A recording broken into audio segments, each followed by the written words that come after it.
Saint Blase, Bishop of Sebaste, Martyr, 316, Armenia.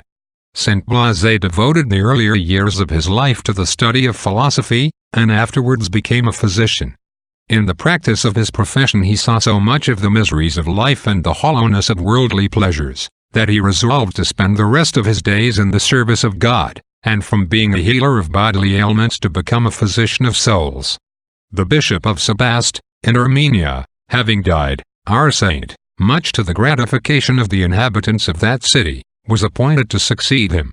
Saint Blase at once began to instruct his people as much by his example as by his words, and the great virtues and sanctity of this servant of God were attested by many miracles.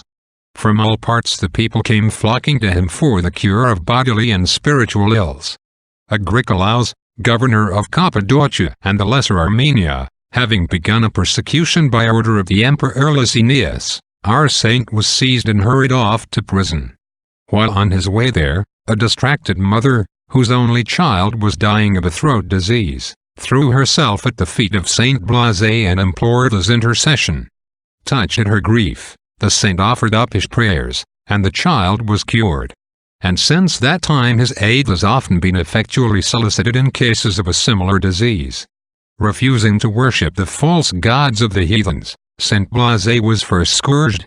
His body was then torn with hooks, and finally he was beheaded in the year 316. Reflection.